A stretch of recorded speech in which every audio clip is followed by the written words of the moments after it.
live on YouTube.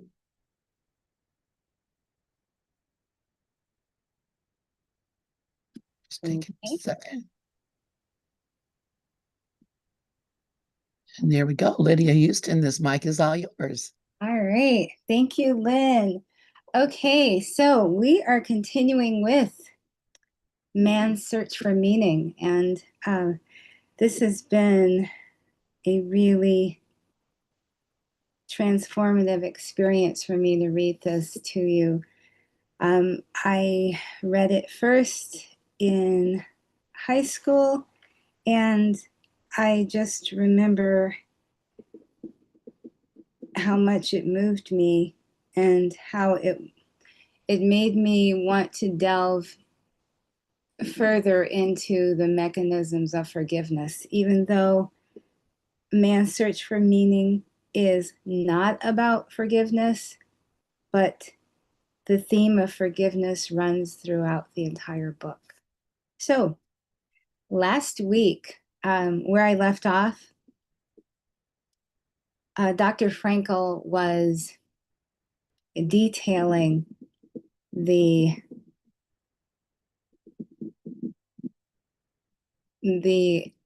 mechanisms of hunger in the camps. And this was very eloquent because most of us have never and will never know this kind of hunger. So I will begin shortly before where I left off. Occasionally, a scientific debate developed in camp. Once I witnessed something I had never seen, even in my normal life, although it lay somewhat near my own professional interests, a spiritualistic seance. I had been invited to attend by the camp's chief doctor. I think I went back too far. Maybe I did. No, I think this was. Just give me a second because I had been reading last evening, and I think maybe I went on too far. Okay. Because of the high degree of undernourishment which prisoners suffered, it was natural that the desire for food was the major primitive instinct around which mental life centered. Let us observe the majority of prisoners when they happened to work near each other and were, for once, not closely watched. They would immediately start discussing food. One fellow would ask another working next to him in the ditch what his favorite dishes were. Then they would exchange recipes and plan the menu for the day when they would have a reunion. The day in a distant future when they would be liberated and returned home. They would go on, picturing it all in detail, until suddenly a warning was passed down the trench, usually in the form of a special password or number. The guard is coming. I always regarded the discussions about food as dangerous. It is not wrong to provoke the organism. Is it not wrong to provoke the organism with such detailed and effective pictures of delicacies when it has somehow managed to adapt itself to extremely small rations and low calories? Though it may afford momentary psychological relief, it is an illusion, which physiologically surely must not be without danger. During the latter part of our imprisonment, the daily rations consisted of very watery soup given out once daily and the usual small bread ration. In addition to that, there was the so-called quote unquote extra allowance, consisting of 3/4 of an ounce of margarine, or of a slice of poor quality sausage, ew, or of a little piece of cheese, or a bit of synthetic honey, or a spoonful of watery jam, varying daily. In calories, this diet was absolutely inadequate, especially taking into consideration our heavy manual work and our constant exposure to the cold in inadequate clothing. The sick who were under special care, that is, those who were allowed to lie in the huts instead of leaving the camp for work, were even worse off. When the last layers of subcutaneous fat had vanished and we looked like skeletons, disguised with skin and rags, we could watch our bodies beginning to devour themselves. The organism digested its own protein and the muscles disappeared. Then the body had no powers of resistance left. One after another, the members of the little community in our hut died.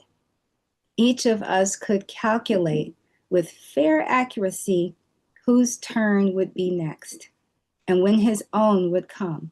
After many observations, we knew the symptoms well, which made the correctness of our prognosis quite certain.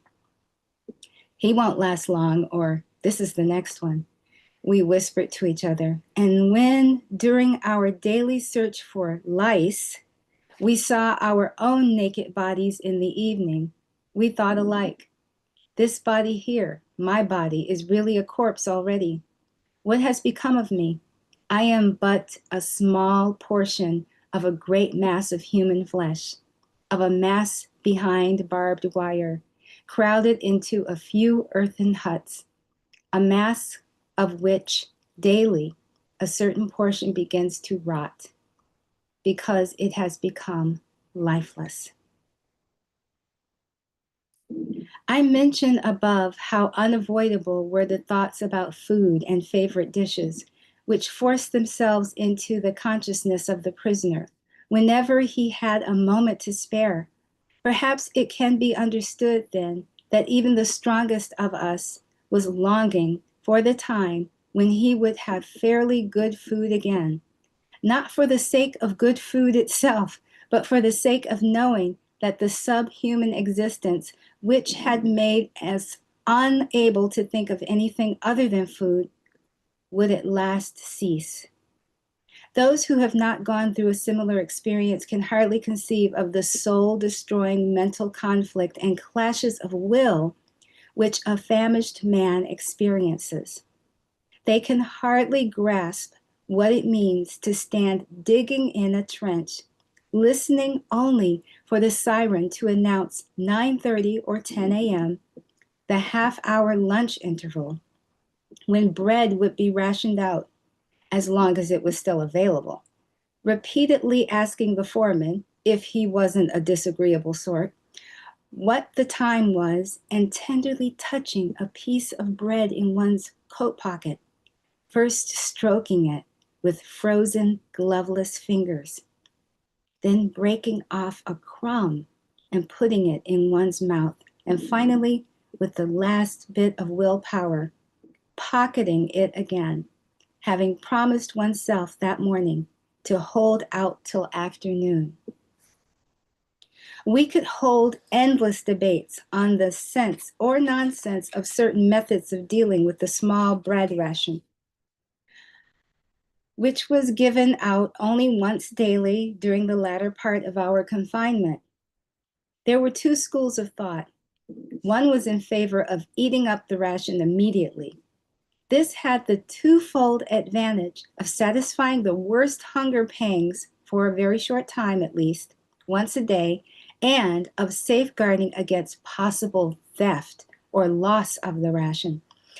The second group, which held with dividing the ration up, used different arguments. I finally joined their ranks. The most ghastly moment of the 24 hours of camp life was the awakening, when, At a still nocturnal hour, the three shrill blows of a whistle tore us pitilessly from our exhausted sleep and from the longings in our dreams. We then began the tussle with our wet shoes, into which we could scarcely force our feet, which were sore and swollen with edema. And there were the usual moans and groans about petty troubles, such as the snapping of wires, which replaced shoelaces. One morning I heard someone whom I knew to be brave and dignified cry like a child because he finally had to go to the snowy marching grounds in his bare feet, as his shoes were too shrunken for him to wear. In those ghastly minutes, I found a little bit of comfort, a small piece of bread, which I drew out of my pocket and munched with absorbed delight. Undernourishment, besides being the cause of the general preoccupation with food, probably also explains the fact that the sexual urge was generally absent. Apart from the initial effects of shock, this appears to be the only explanation of a phenomenon which a psychologist was bound to observe in those all-male camps, that as opposed to all other strictly male establishments, such as army barracks, there was little sexual perversion. Even in his dreams, the prisoner did not seem to concern himself with sex, although his frustrated emotions and his finer, higher feelings did find definite expression in them. With the majority of the prisoners, the primitive life and the effort of having to concentrate on just saving one's skin led to a total disregard for anything not serving that purpose and explained the prisoner's complete lack of sentiment. This was brought to home to me on my transfer from Auschwitz to a camp affiliated with Dachau. The train, which carried us, about 2,000 prisoners, passed through Vienna. At about midnight, we passed one of the Viennese railway stations. The track was going to lead us past the street where I was born, past the house where I had lived for many years of my life, in fact, until I was taken prisoner. There were 50 of us in the prison car, which had two small barred peepholes. There was only enough room for one group to squat on the floor, while the others, who had to stand up for hours, crowded round the peepholes. Standing on tiptoe and looking past the others' heads through the bars of window, I caught an eerie glimpse of my native town. We all felt more dead than alive, since we thought that our transport was heading for the camp at Mauthausen, and that we had only 1 or 2 weeks to live. I had a distinct feeling that I saw the streets, the squares, and the houses of my childhood with the eyes of a dead man who had come back from another world and was looking down on a ghostly city. After hours of delay, the train left the station, and there was the street, my street. The young lads who had a number of years of camp life behind them, and for whom such a journey was a great event, stared attentively through the peephole. I began to beg them, to entreat them to let me stand in front of them for one moment only. I tried to explain how much a look through that window meant to me just then. My request was refused with rudeness and cynicism. You lived here all those years? Well then, you have seen quite enough already. Wow. In general, there was also a cultural hibernation in the camp. There were two exceptions to this: politics and religion. Politics were talked about everywhere in camp, almost continuously. The discussions were based briefly on rumors, which were snapped up and passed around avidly. The rumors about the military situation were usually contradictory. They followed one another rapidly and succeeded only in making a contribution to the war of nerves that was waged in the minds of all the prisoners.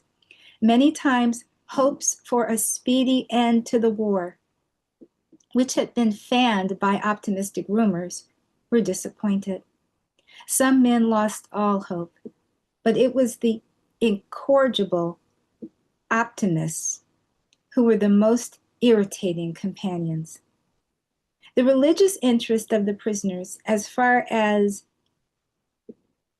soon as it developed, was the most sincere imaginable. The depth and vigor of religious belief often surprised and moved a new arrival. Most impressive in this connection were improvised prayers or services in the corner of a hut or in the darkness of the locked cattle truck, in which we were brought back from a distant work site, tired, hungry, and frozen in our ragged clothing.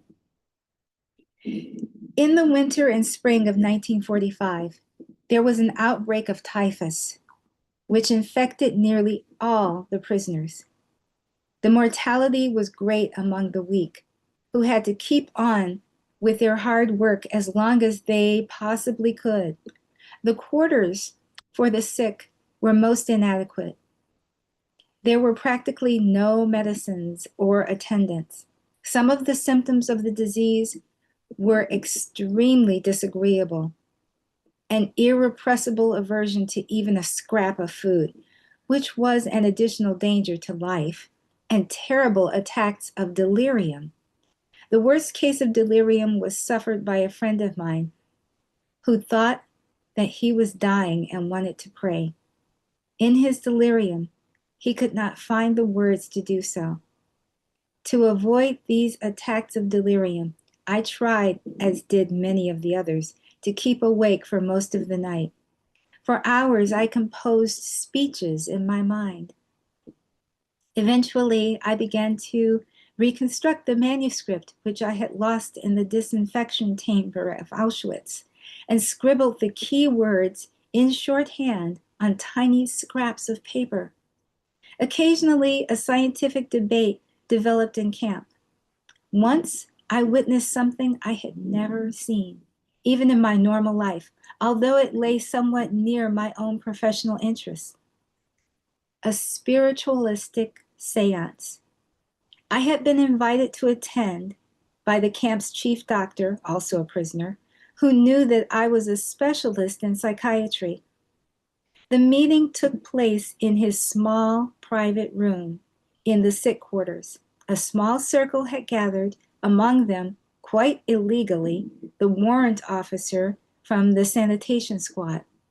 One man began to invoke the spirits with a kind of prayer. The camp's clerk sat in front of a blank sheet of paper without any conscious intention of writing. During the next 10 minutes, after which time the seance was terminated because of the medium's failure to conjure the spirits to appear, his pencil slowly drew lines across the paper, forming quite legibly Vi Vi. It was, it was asserted that the clerk had never learned Latin and that he had never before heard the words Vae Victis, woe to the vanquished. In my opinion, he must have heard them once in his life without recollecting them, and they must have been available to the spirit of his subconscious mind, that is, at that time, a few months before our liberation and the end of the war. In spite of all the enforced physical and mental primitiveness of the life in a concentration camp, it was possible for spiritual life to deepen. Sensitive people who were used to a rich intellectual life may have suffered much pain. They were often of a delicate constitution, but the damage to their inner selves was less. They were able to retreat from their terrible surroundings to a life of inner riches and spiritual freedom. Only in this way can one explain the apparent paradox that some prisoners of a less hardy makeup often seem to survive camp life better than did those of a robust nature. In order to make myself clear, I am forced to fall back on personal experience. Let me tell what happened on those early mornings when we had to march to our work site. There were shouted commands: detachment, forward march, left 234, left 234, left 234, left 234. First man about, left and left and left and left. Caps off. These words sound in my ear even now. At the orders, caps off, we passed the gate of the camp, and searchlights were trained upon us. Whoever did not march smartly got a kick. And worse off was the man who, because of the cold, had pulled his cap back over his ears before permission was given. We stumbled on in the darkness, over big stones and through large puddles, along one road leading from the camp. The accompanying guards kept shouting at us and driving us with the butts of their rifles. Anyone with very sore feet supported himself on his neighbor's arm. Hardly a word was spoken. The icy wind did not encourage talk.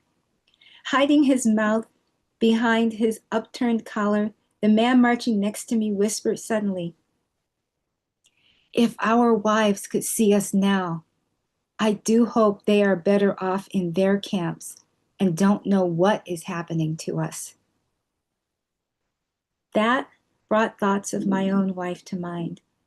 And as we stumbled on for miles, slipping on icy spots, supporting each other time and again, dragging one another up and onward, nothing was said, but we both knew each of us was thinking of his wife.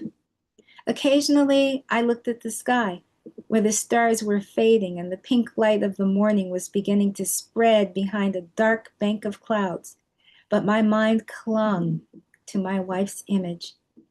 Imagining it with an uncanny acuteness, I heard her answering me, saw her smile, her frank and encouraging look.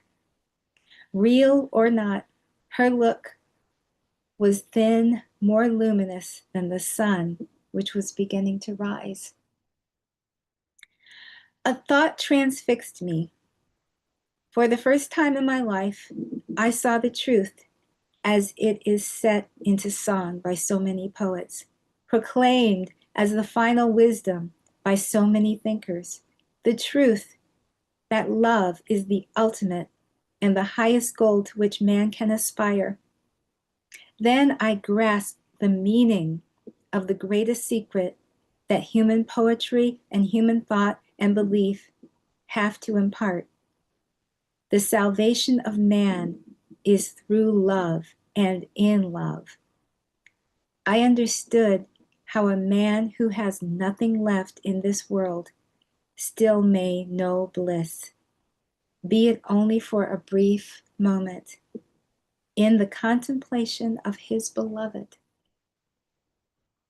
In a position of utter desolation, when man cannot express himself in a positive action, when his only achievement may consist in enduring his suffering in the right way and honorable way, in such a position man can, through loving contemplation of the image he carries of his beloved, achieve fulfillment.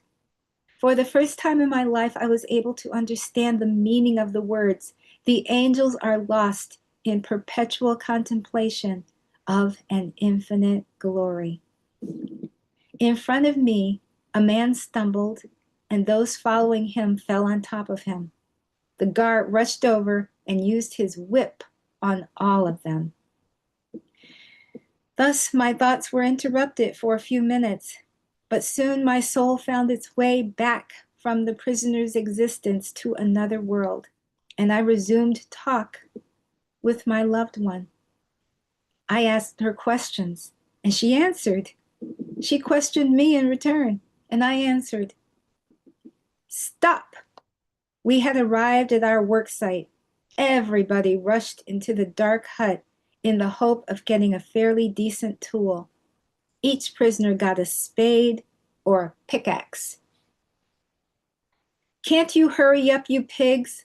Soon we had resumed the previous day's positions in the ditch. The frozen ground cracked under the point of the pickaxes, and sparks flew. The men were silent, their brains numb. My mind still clung to the image of my wife. A thought crossed my mind.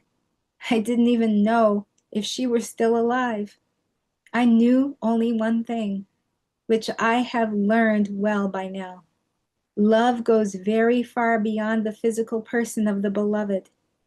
It finds its deepest meanings in his spiritual being, his inner self, whether or not he is actually present, whether or not he's still alive at all, ceases somehow to be of importance. I did not know whether my wife was alive, and I had no means of finding out. During all my prison life, there was no outgoing or incoming mail. But at that moment, it ceased to matter. There was no need for me to know. Nothing could touch the strength of my love, my thoughts, and the image of my beloved. Had I known then that my wife was dead, I think that I would still have given myself, undisturbed by that knowledge, to the contemplation of her image, and that my mental conversation with her would have been just as vivid and just as satisfying. Set me like a seal upon thy heart. Love is as strong as death. This intensification of inner life helped the prisoner find a refuge from the emptiness, desolation, and spiritual poverty of his existence by letting him escape into the past. When given free rein, his imagination played with past events, often not important ones, but minor happenings and trifling things. His nostalgic memory glorified them, and they assumed a strange character. Their world and their existence seemed very distant, and the spirit reached out for them longingly. In my mind, I took bus rides, unlocked the front door of my apartment, answered my telephone, switched on the electric lights. Our thoughts often centered on such details, and these memories could move one to tears. As the inner life of the prisoner tended to become more intense, he also experienced the beauty of art and nature as never before. Under their influence, he sometimes even forgot his own frightful circumstances. If someone had seen our faces on the journey from Auschwitz to a Bavarian camp as we beheld the mountains of Salzburg, with their summits glowing in the sunset, through the little barred windows of the prison carriage, he would never have believed that those were the faces of men who had given up all hope of life and liberty. Despite that factor, or maybe because of it, we were carried away by nature's beauty, which we had missed for so long. In camp, too, a man might draw the attention of a comrade working next to him to a nice view of the setting sun shining through the tall trees of the Bavarian woods, as in the famous watercolor by Dürer. The same woods in which we had built an enormous hidden munitions plant. One evening, when we were already resting on the floor of our hut, dead tired, soup bowls in hand, a fellow prisoner rushed in and asked us to run out to the assembly grounds and see the wonderful sunset. Standing outside, we saw sinister clouds glowing in the west, and the whole sky alive with clouds of ever-changing shapes and colors, from steel blue to blood red. The desolate gray mud huts provided a sharp contrast, while the puddles on the muddy ground reflected the glowing sky. Then, after minutes of moving silence, one prisoner said to another, "How beautiful the world could be." Another time, we were at work in a trench. The dawn was gray around us. Gray was the sky above. Gray the snow in the pale light of dawn. Gray the rags in which my fellow prisoners were clad, and gray their faces. I was again conversing silently with my wife, or perhaps I was struggling to find the reason for my suffering, my slow dying. In a last violent protest against the hopelessness of imminent death, I sensed my spirit piercing through the enveloping gloom.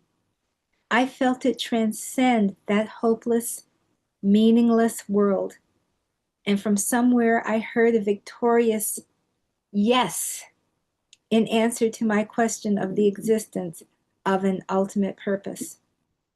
At that moment, a light was lit in an distant farmhouse, which stood on the horizon, as if painted there, in the midst of the miserable gray of a dawning morning in Bavaria. A lux in tenebris lucet, and the light shineth in the darkness. For hours I stood hacking at the icy ground. The guard passed by, insulting me, and once again I communed with my beloved. More and more I felt that she was present, that she was with me. I had the feeling that I was able to touch her, able to stretch out my hand and grasp hers. The feeling was very strong. She was there. Then, at that very moment, a bird flew down silently and perched just in front of me, on the heap of soil which I had dug up from the ditch, and looked steadily at me. Earlier, I mentioned art. Is there such a thing in a concentration camp? It rather depends on what one chooses to call art.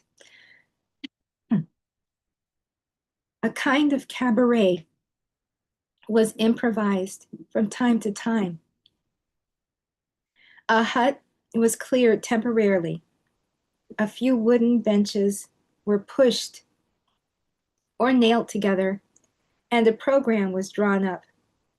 In the evening, those who had fairly good positions in camp, the capos and the workers who did not have to leave camp on distant marches, assembled there. They came to have a few laughs, or perhaps to cry a little, anyway, to forget. There were songs, poems, jokes, some with underlying satire regarding the camp. All were meant to help us forget. And they did help. The gatherings were so effective that a few ordinary prisoners went to see the cabaret in spite of their fatigue, even though they missed their daily portion of food by going. During the half-hour lunch interval, when soup, which the contractors paid for and for which they did not spend much, was ladled out at our work site, we were allowed to assemble in an unfinished engine room. On entering, everyone got a ladleful of the watery soup. While we sipped it greedily, a prisoner climbed onto a tub and sang Italian arias. We enjoyed the songs, and he was guaranteed a double helping of soup, straight from the bottom. That meant with peas. Rewards were given in camp, not only for the entertainment, but also for applause. I, for example, could have found protection, how lucky I was, never in need of it, from the camp's most dreaded capos, who, for more than one good reason, was known as the murderous capo. This is how it happened. One evening, I had the great honor of being invited again to the room where the spiritualistic seance had taken place. There were gathered the same intimate friends of the chief doctor, and most illegally, the warrant officer from the sanitation squad was again present. The murderous capo entered the room by chance, and he was asked to recite one of his poems, which had become famous or infamous in camp. He did not need to be asked twice and quickly produced a kind of diary from which he began to read samples of his art. I bit my lips till they hurt in order to keep from laughing at one of his love poems, and very likely that saved my life. Since I was also generous with my applause, my life might have been saved even had I been detailed to his working party to which I had previously been assigned for one day, a day that was quite enough for me. It was useful anyway to be known to the murderous capo from a favorable angle, so I applauded as hard as I could. Generally speaking, of course, any pursuit of art in camp was somewhat grotesque. I would say that the real impression made by anything connected with art arose only from the ghost-like contrast between the performance and the background of desolate camp life. I shall never forget how I awoke from the deep sleep of exhaustion on my second night in Auschwitz, roused by music. The senior warden of the hut had some kind of celebration in his room, which was near the entrance of the hut. Tipsy voices bawled some hackneyed tune. Suddenly, there was a silence, and into the night, a violin sang a desperately sad tango, an unusual tune not spoiled by frequent playing.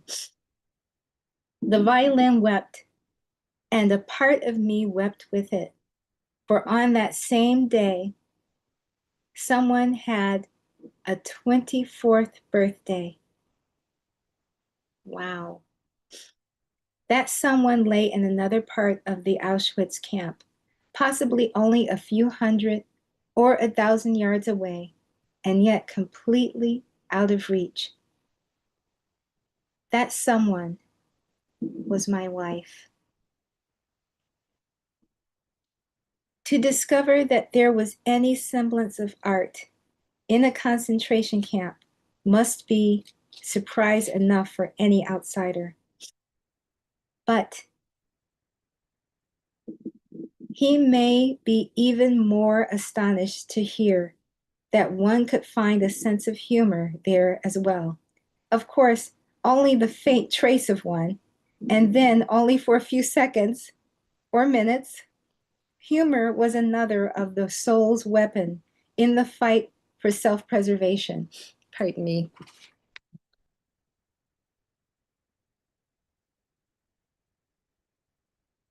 It is well known that humor, more than anything else in the human makeup, can afford an aloofness and an ability to rise above any situation. even if only for a few seconds.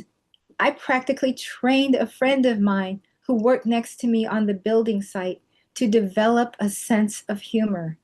Wow. I suggested to him that we would promise each other to invent at least one amusing story daily about some incident that could happen one day after our liberation. He was a surgeon and had been an assistant on the staff of a large hospital. So I once tried to get him to smile by describing to him how he would be unable to lose the habits of camp life when he returned to his former work. On the building site, especially when the supervisor made his tour of inspection, the foreman encouraged us to work faster by shouting, "Action, action!" I told my friend, one day you will be back in the operating room performing a big abdominal surgery. Suddenly, an orderly will rush in announcing the arrival of the senior surgeon by shouting, "Action, action!" Sometimes the other men invented amusing dreams about the future, such as forecasting that during a future dinner engagement, they might forget themselves when the soup was served and beg the hostess to ladle it from the bottom. Okay, the attempt to develop a sense of humor and to see things in a humorous light is some kind of a trick learned while mastering the art of living. Yet it is possible to practice the art of living even in a concentration camp, although suffering is omnipresent. To draw an analogy, a man's suffering is similar to the behavior of gas. If a certain quantity of gas is pumped into an empty chamber, it will fill the chamber completely and evenly, no matter how big the chamber. Thus, suffering completely fills the human soul and conscious mind, no matter whether the suffering is great or little. Therefore, the size of human suffering is absolutely relative. It also follows that a very trifling thing can cause the greatest of joys. Take as an example something that happened on our journey from Auschwitz to the camp affiliated with Dachau. We had all been afraid that our transport was heading for Mauthausen camp. We became more and more tense as we approached a certain bridge over the Danube, which the train would have to cross to reach Mauthausen. According to the statement of experienced traveling companions, those who have never seen anything similar cannot possibly imagine the dance of joy performed in the carriage by the prisoners when they saw that our transport was not crossing the bridge and was instead heading only for Dachau. And again, what happened on our arrival at that camp after a journey lasting 2 days and 3 nights? There had not been enough room for everybody to crouch on the floor of the carriage at the same time. The majority of us had to stand all the way, while a few took turns at squatting on the scanty straw, which was soaked with human urine. When we arrived, the first important news that we heard from old prisoners was that this comparatively small camp, its population was 2,500, had no oven, no crematorium, no gas. That meant that a person who had become a Muslim could not be taken straight to the gas chamber, but would have to wait until a so-called sick convoy had been arranged to return to Auschwitz. This joyful surprise put us all in a good mood. The wish of the senior warden of our hut in Auschwitz had come true. We had come as quickly as possible to a camp which did not have a chimney, unlike Auschwitz.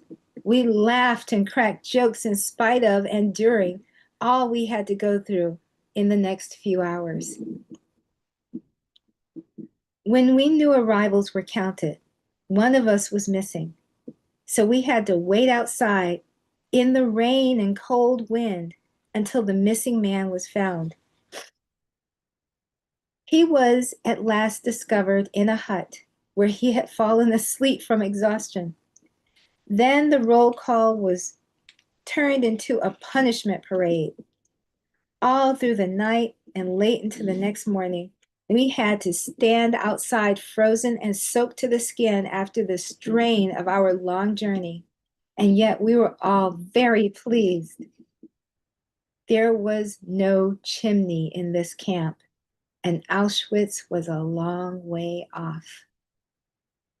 Another time, we saw a group of convicts pass our work site. How obvious the relativity of all suffering appeared to us then. We envied those prisoners their relatively well-regulated, secure, and happy life. They surely had regular opportunities to take baths, we thought sadly. They surely had toothbrushes and clothes brushes, mattresses, a separate one for each of them, and monthly mail bringing them news of the whereabouts of their relatives, or at least of whether they were still alive or not. We had lost all that a long time ago. And how we envied those of us who had the opportunity to get into a factory and work in a sheltered room. It was everyone's wish to have such a life-saving piece of luck.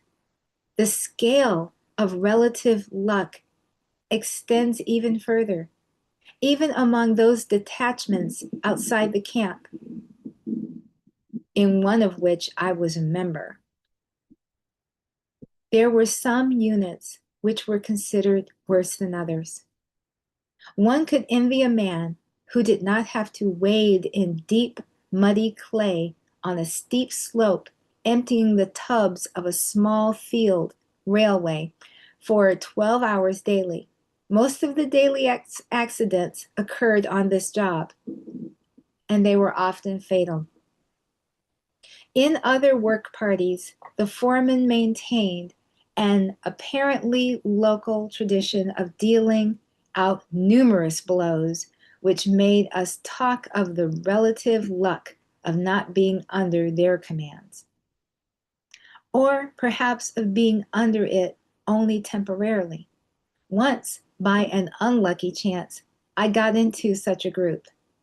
If an air raid alarm had not interrupted us after 2 hours, during which time the foreman had worked on me especially, making it necessary to regroup the workers afterwards, I think that I would have returned to camp on one of the sledges which carried those who had died or were dying from exhaustion.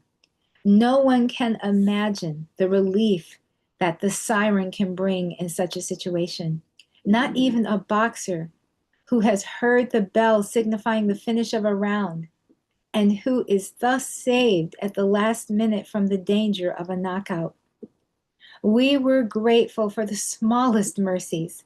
We were glad when there was time to delouse before going to bed, although in itself this was no pleasure, as it meant standing naked in an unheated hut where icicles hung from the ceiling. But we were thankful if there was no air raid alarm during this operation and the lights were not switched off. If we could not do the job properly, we were kept awake half the night. The meager pleasures of camp life provided a kind of negative happiness, freedom from suffering, as Schopenhauer put it, and even that in a relative way only. Real positive pleasures, even small ones, were very few. I remember drawing up a kind of balance sheet of pleasures one day and finding that in many, many past weeks, I had experienced only 2 pleasurable moments. One occurred when, on returning from work, I was admitted to the cookhouse after a long wait and was assigned to the line, filing up to the prisoner cook.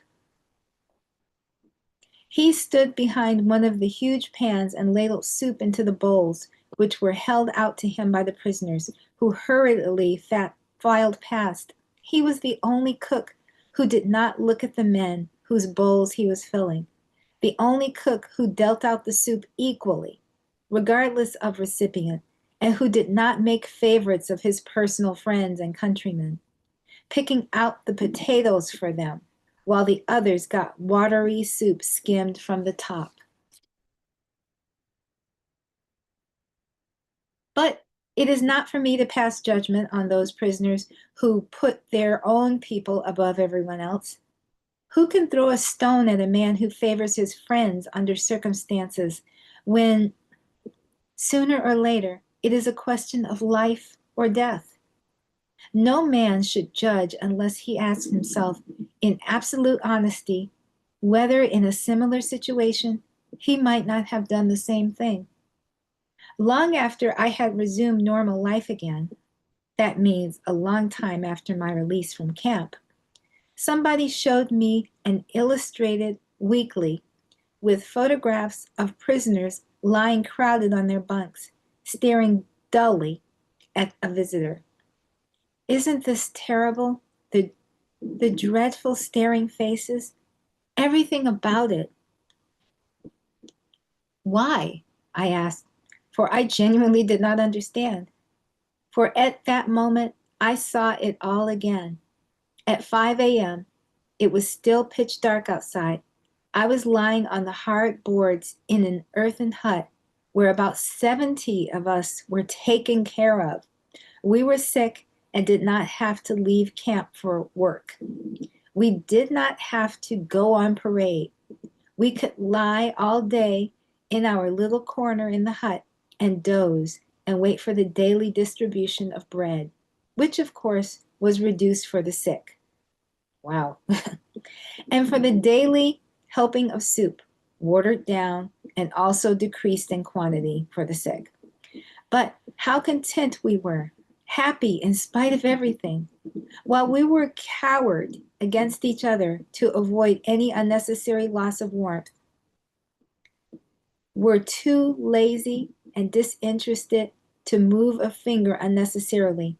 We heard shrill whistles and shouts from the square, where the night shift had just returned and was assembling for roll call. The door was flung open, and the snowstorm blew into our hut. An exhausted comrade, covered with snow, stumbled inside to sit down for a few minutes, but the senior warden turned him out again. It was strictly forbidden to admit a stranger to a hut while a checkup on the men was in progress. How sorry I was for that fellow, and how glad not to be in his skin at that moment, but instead to be sick and able to doze on in the sick quarters. What a lifesaver it was to have 2 days there, and perhaps even 2 extra days after those. At this came to my mind when I saw the photographs in the magazine. When I explained, my listeners understood why I did not find the photograph so terrible. The people shown on it might not have been so unhappy after all. On my 4th day in the sick quarters, I had just been detailed to the night shift when the chief doctor rushed in and asked me to volunteer for medical duties in another camp containing typhus patients. Against the urgent advice of my friends, and despite the fact that almost none of my colleagues offered their services, I decided to volunteer. I knew that in a working party, I would die in a short time. But if I had to die, there might at least be some sense in my death. I thought that it would doubtless be more to the purpose to try and help my comrades as a doctor than to vegetate or finally lose my life as the unproductive laborer that I was then. For me, this was simple mathematics, not sacrifice. But secretly, the warrant officer from the sanitation squad had ordered that the two doctors who had volunteered for the typhus camp should be taken care of till they left. We looked so weak that he feared that he might have two additional corpses on his hands rather than two doctors. For me, this was simple mathematics, not sacrifice. I mentioned earlier how everything that was not connected with the immediate task of keeping oneself and one's closest friends alive lost its value. Everything was sacrificed to this end. A man's character became involved to the point that he was caught in a mental turmoil which threatened all the values he held and threw them into doubt. Under the influence of a world which no longer recognized the value of human life and human dignity, which had robbed man of his will and had made him an object to be exterminated, having planned, however, to make full use of him first, to the last ounce of his physical resources. Under this influence, the personal ego finally suffered a loss of values. In the man in the concentration camp did not struggle against this in a last effort to save his self-respect. He lost the feeling of being an individual, a being with a mind, with inner freedom and a personal value. He thought of himself then as only a part of an enormous mass of people. His existence descended to the level of animal life. The men were herded, sometimes to one place, then to another, sometimes driven together, then apart, like a flock of sheep without a thought or a will of their own. A small but dangerous pack watched them from all sides, well versed in methods of torture and sadism. They drove the herd incessantly, backwards and forwards, with shouts, kicks, and blows.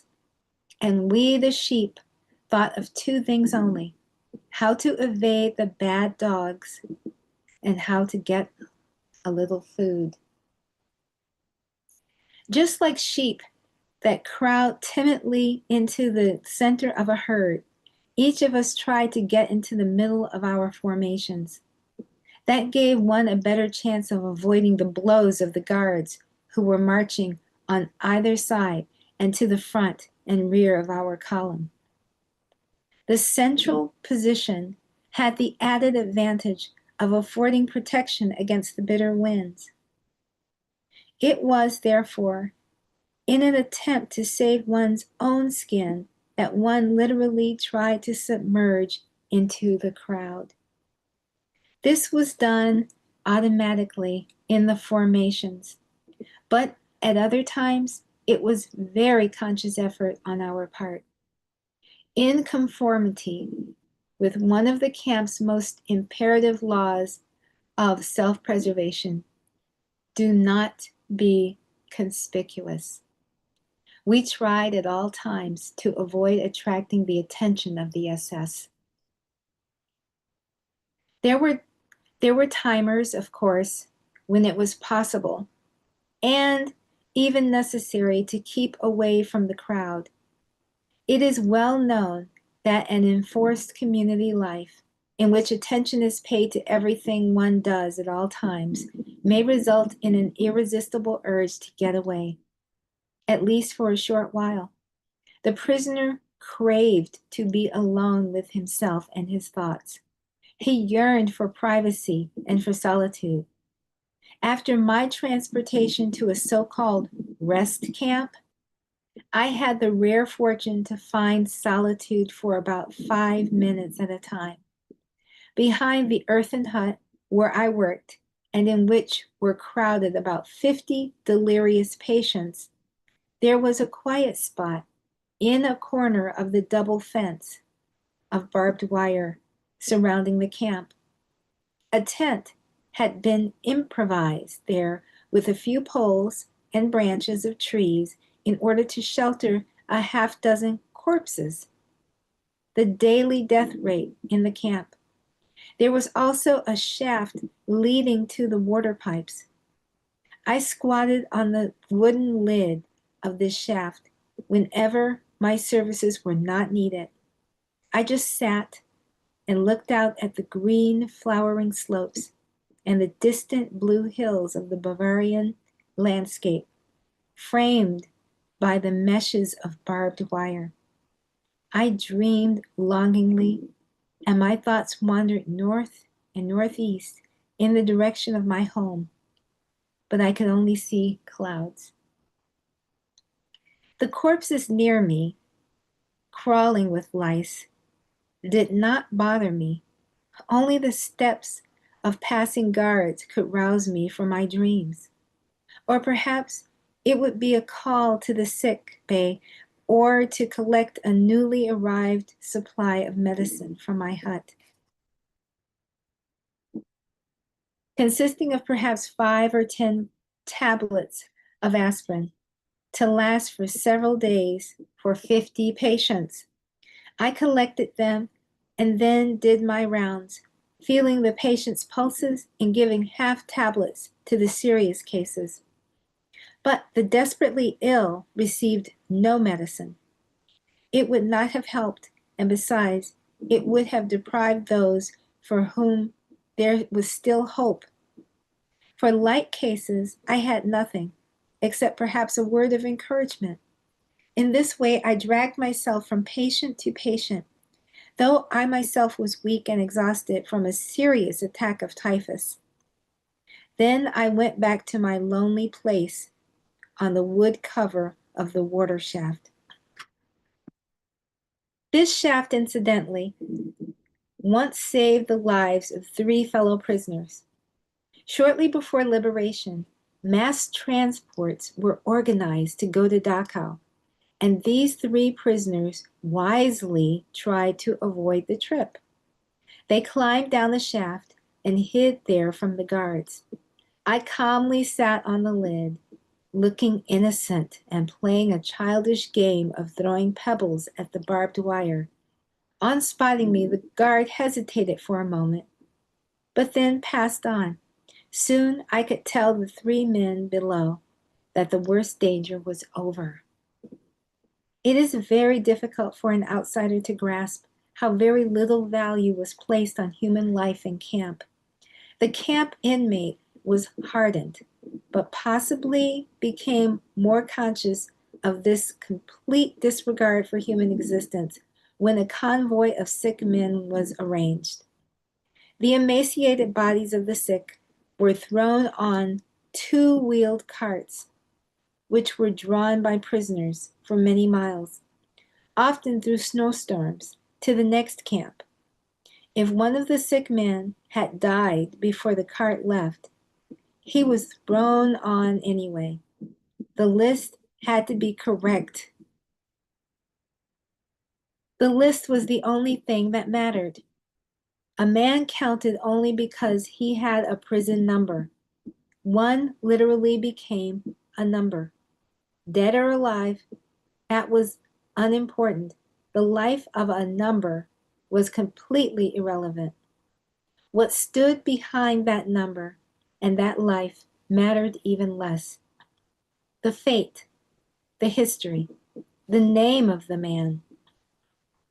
In the transport of sick patients that I, in my capacity as a doctor, had to accompany from one camp in Bavaria to another, there was a young prisoner whose brother was not on the list and therefore would have to be left behind. The young man begged so long that the camp warden decided to work an exchange, and the brother took the place of a man who, at the moment, preferred to stay behind. But the list had to be correct. That was easy. The brother just exchanged numbers with the other prisoner. As I have mentioned before, we had no documents. Everyone was lucky to own his body, which after all was still breathing. All else about us, i.e., the rags hanging from our gaunt skeletons, was only of interest if we were assigned to a transport of sick patients. The departing Muslims, which were examined with unabashed curiosity to see whether their coats or shoes were not better than one's own. After all, their fates were sealed. But those who stayed behind in camp, who were still capable of some work, had to make use of every means to improve their chances of survival. They were not sentimental. The prisoners saw themselves completely dependent on the moods of the guards, playthings of fate, and this made them even less human than the circumstances warranted. In Auschwitz, I had laid down a rule for myself which proved to be a good one, and which most of my comrades later followed. I generally answered all kinds of questions truthfully, but I was silent about anything that was not expressly asked for. If I were asked my age, I gave it. If asked about my profession, I said doctor, but did not elaborate. The first morning in Auschwitz, an SS officer came to the parade ground. We had to fall into separate groups of prisoners over 40 years. Over 40 years, under 40 years, metal workers, mechanics, and so forth. Then we were examined for ruptures, and some prisoners had to form a new group. The group that I was in was driven to another hut where we lined up again. After being sorted out once more and having answered questions as to my age and profession, I was sent to another small group. Once more, we were driven to another hut and grouped differently. This continued for some time, and I became quite unhappy, finding myself among strangers who spoke unintelligible foreign languages. Then came the last selection, and I found myself back in the group that had been with me in the first hut. They had barely noticed that I had been sent from hut to hut in the meantime, but I was aware that in those few moments, fate had passed me in many different forms. When the transport of sick patients for the rest camp was organized, my name, that is my number, was put on the list, since a few doctors were needed, but no one was convinced that the destination was really a rest camp. A few weeks previously, the same transport had been prepared. Then, too, everyone had thought that it was destined for the gas ovens. When it was announced that anyone who volunteered for the dreaded night shift would be taken off the transport list, 82 prisoners volunteered immediately. A quarter of an hour later, the transport was canceled, but the 82 stayed on the list for the night shift. For the majority of them, this meant death within the next fortnight. Now, the transport for the rest camp was arranged for the second time. Again, no one knew whether this was a ruse to obtain the last bit of work from the sick, if only for 14 days, or whether it would go to the gas ovens or to a genuine rest camp. The chief doctor, who had taken a liking to me, told me furtively one evening at 9:45, "I have made it known in the orderly room that you can still have your name crossed off the list. You may do so up till 10 o'clock. I told him that this was not my way, that I had learned to let fate take its course. I might as well stay with my friends, I said. There was a look of pity in his eyes, as if he knew. He shook my hand silently, as though it were a farewell, not for life, but from life. Slowly, I walked back to my hut. There I found a good friend waiting for me. You really want to go with them? He asked sadly. Yes, I am going. Tears came to his eyes, and I tried to comfort him. Then there was something else to do, to make my will. Listen, Otto, if I don't get back home to my wife, and if you should see her again, then tell her that I talked of her daily, hourly. You remember. Secondly, I have loved her more than anyone. Thirdly, the short time I have been married to her outweighs everything, even all we have gone through here. Otto, where are you now? Are you alive? What has happened to you since our last hour together? Did you find your wife again? And do you remember how I made you learn my will by heart, word for word, in spite of your childlike tears? The next morning, I departed with the transport. This time, it was not a ruse. We were not heading for the gas chambers, and we actually did go to a rest camp. Those who had pitied me remained in a camp where famine was to rage even more fiercely than in our new camp. They tried to save themselves, but they only sealed their own fates. Months later, after liberation, I met a friend from the old camp. He related to me how he, as camp policeman, had searched for a piece of human flesh that was missing from a pile of corpses. He confiscated it from a pot in which he found it cooking. Cannibalism had broken out. I had left just in time. Does this not bring to mind the story of death in Tehran? A rich and mighty Persian once walked in his garden with one of his servants. The servant cried that he had just encountered death, who had threatened him. He begged his master to give him his fastest horse so that he could make haste and flee to Tehran, which he could reach that same evening. The master consented, and the servant galloped off on the horse. On returning to his house, the master himself met death and questioned him. Why did you terrify and threaten my servant? I did not threaten him. I only showed surprise in still finding him here when I planned to meet him tonight in Tehran, said Death.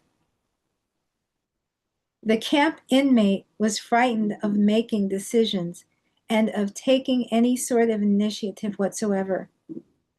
This was the result of a strong feeling that fate was one's master and that one must not try to influence it in any way, but instead let it take its own course. In addition, there was a great apathy, which contributed in no small part to the feelings of the prisoner. At times, lightning decisions had to be made, decisions which spelled life or death. The prisoner would have preferred to let fate make the choice for him. This escape from commitment was most apparent when a prisoner had to make the decision for or against an escape attempt. In those minutes in which he had to make up his mind, and it was always a question of minutes, he suffered the tortures of hell. Should he make the attempt to flee? Should he take the risk? I too experienced this torment. As the battle front drew nearer, I had the opportunity to escape. A colleague of mine who had to visit huts outside the camp in the course of his medical duties wanted to escape and take me with him. Under the pretense of holding a consultation about a patient whose illness required a specialist's advice, he smuggled me out. Outside the camp, a member of a foreign resistance movement was to supply us with uniforms and documents. At the last moment, there were some technical difficulties, and we had to return to camp once more.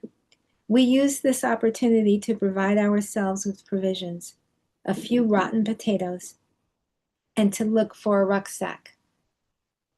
We broke into an empty hut of the women's camp, which was vacant, as the women had been sent to another camp. The hut was in great disorder. It was obvious that many women had acquired supplies and fled. There were rags, straw, rotting food, and broken crockery. Some bowls were still in good condition and would have been very valuable to us, but we decided not to take them. We knew that lately, as conditions had been desperate, they had been used not only for food, but also as wash basins and chamber pots. There was a strictly enforced rule against having any kind of utensil in the hut. However, some people were forced to break this rule, especially the typhus patients, who were much too weak to go outside, even with help. While I acted as a screen, my friend broke into the hut and returned shortly with a rucksack, which he had hid under his coat. He had seen another one inside, which I was to take. So we changed places, and I went in. As I searched in the rubbish, finding the rucksack and even a toothbrush, boy, I wonder if it was used, I suddenly saw, among all the things that had been left behind, the body of a woman. I ran back to my hut to collect all my possessions, my food bowl, a pair of torn mittens inherited from a dead typhus patient, and a few scraps of paper covered with shorthand notes on which, as I mentioned before, I had started to reconstruct the manuscript which I lost at Auschwitz. I made a quick last round of my patients who were lying huddled on the rotten planks of wood on either side of the huts. I came to my only countryman, who was almost dying, and whose life it had been my ambition to save in spite of his condition. I had to keep my intention to escape to myself, but my comrades seemed to guess that something was wrong. Perhaps I showed a little nervousness. In a tired voice, he asked me, "You too are getting out?" I denied it, but I found it difficult to avoid his sad look. After my round, I returned to him. Again, a hopeless look greeted me, and somehow I felt it to be an accusation. The unpleasant feeling that had gripped me as soon as I told my friend I would escape with him became more intense. Suddenly, I decided to take my fate into my own hands for once. I ran out of the hut and told my friend that I could not go with him. As soon as I had told him with finality that I had made up my mind to stay with my patients, the unhappy feeling left me. I did not know what the following days would bring, but I had gained an inward peace that I had never experienced before. I returned to the hut, sat down on the boards at my countryman's feet, and tried to comfort him. Then I chatted with the others, trying to quiet them in their delirium. Our last day in camp arrived. As the battlefront came nearer, mass transports had taken nearly all the prisoners to other camps. The camp authorities, the capos, and the cooks had fled. On this day, an order was given that the camp must be evacuated completely by sunset. Even the few remaining prisoners, the sick, a few doctors, and some nurses, would have to leave. At night, the camp was to be set on fire. In the afternoon, the trucks which were to collect the sick had not yet appeared. Instead, the camp gates were suddenly closed and the barbed wire closely watched so that no one could attempt to escape. The remaining prisoners seemed to be destined to burn with the camp. For the second time, my friend and I decided to escape. We had been given an order to bury 3 men outside the barbed wire fence. We were the only 2 in camp who had strength enough to do the job. Nearly all the others lay in the few huts which were still in use, prostrate with fever and delirium. We now made our plans. Along with the first body, we would smuggle out my friend's rucksack, hiding it in the old laundry tub, which served as a coffin. When we took out the second body, we would also carry out my rucksack. And on the third trip, we intended to make our escape. The first 2 trips went according to plan. After we returned, I waited while my friend tried to find a piece of bread so that we would have something to eat during the next few days in the woods. I waited. Minutes passed. I became more and more impatient as he did not return. After 3 years of imprisonment, I was picturing freedom joyously, imagining how wonderful it would be to run toward the battlefront. But we did not get that far. The very moment when my friend came back, the camp gate was thrown open. A splendid aluminum-colored car on which were painted large red crosses slowly rolled onto the parade ground. A delegate from the International Red Cross in Geneva had arrived, and the camp and its inmates were under his protection. The delegate billeted himself in a farmhouse in the vicinity in order to be near the camp at all times in case of emergency. Who worried about escape now? Boxes with medicines were unloaded from the car. Cigarettes were distributed. We were photographed, and joy reigned supreme. Now there was no need for us to risk running toward the fighting line. In our excitement, we had forgotten the third body, so we carried it outside and dropped it into the narrow grave we had dug for the 3 corpses. The guard who accompanied us, a relatively inoffensive man, suddenly became quite gentle. He saw that the tables might be turned and tried to win our goodwill. He joined in the short prayers that we offered for the dead men before throwing soil over them. After the tension and excitement of the past days and hours, those last days in our race with death, the words of our prayer, asking for peace, were as fervent as any ever uttered by the human voice. And so, the last day in camp passed in anticipation of freedom. But we had rejoiced too early.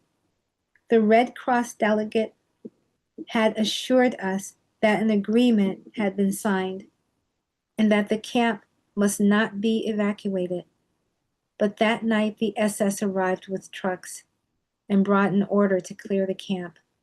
The last remaining prisoners were to be taken to a central camp from which they would be sent to Switzerland within 48 hours to be exchanged for some prisoners of war. We scarcely recognized the SS. They were so friendly, trying to persuade us to get in the trucks without fear, telling us that we should be grateful for our good luck. Those who were strong enough crowded into the trucks, and the seriously ill and feeble were lifted up with difficulty. My friend and I, we did not hide our rucksacks now, stood in the last group, from which 13 would be chosen for the next to last truck. The chief doctor counted out the requisite number, but he omitted the 2 of us.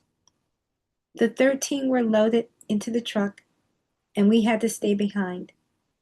Surprised, very annoyed, and disappointed, we blamed the chief doctor who excused himself by saying that he had been tired and distracted. He said that he had thought we still intended to escape.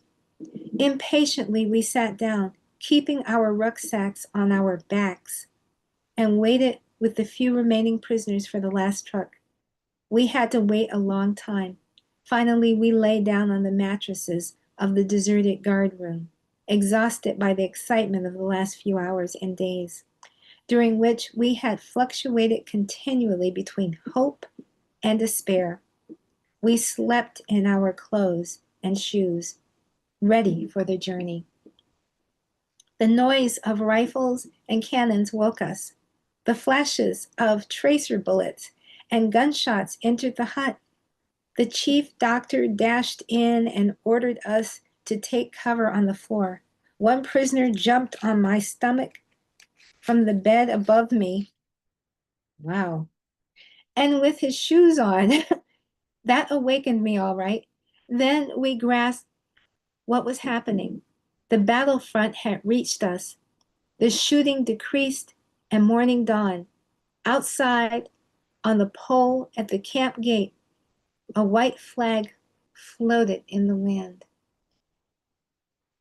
Many weeks later, we found out that even in those last hours, fate had toyed with us, few remaining prisoners.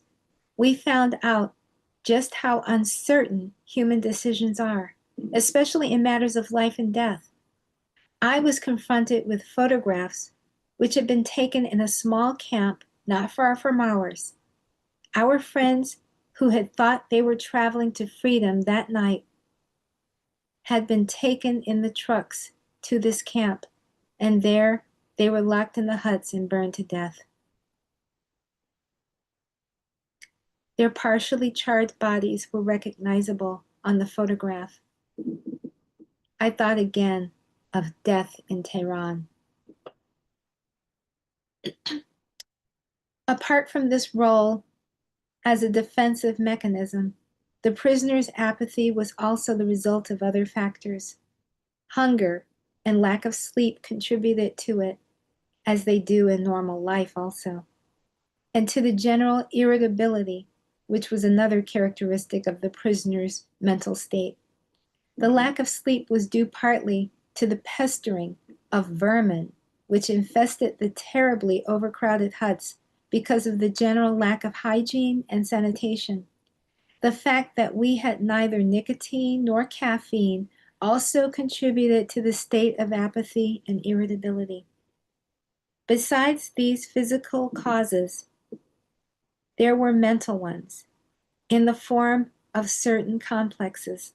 The majority of prisoners suffered from a kind of inferiority complex. We all had once been or had fancied ourselves to be, quote unquote, somebody. Now we were treated like complete non-entities. The consciousness of one's inner value is anchored in higher, more spiritual things and cannot be shaken by camp life. But how many free men, let alone prisoners, possess it? Without consciously thinking about it, the average prisoner felt himself utterly degraded.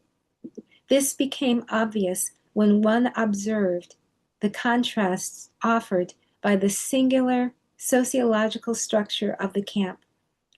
The more quote unquote prominent prisoners, the capos, the cooks, the storekeepers, and the camp policemen, did not, as a rule, feel degraded at all. The majority of prisoners, but on the contrary, promoted. Some even developed miniature delusions of grandeur. The mental reaction of the envious and the grumbling majority toward this favored minority found expression in several ways. Sometimes in jokes. For instance, I heard one prisoner talk to another about a capo saying, "Imagine, I knew that man when he was only the president of a large bank. Isn't it fortunate that he has risen so far in the world?" Whenever the degraded majority and the promoted minority came into conflict, and there were plenty of opportunities for this, starting with the distribution of food, the results were explosive. Therefore, the general irritability, whose physical causes were discussed above, became most intense when these mental tensions were added. It is not surprising that this tension often ended in a general fight. Since the prisoner continually witnessed scenes of beatings, the impulse toward violence was increased.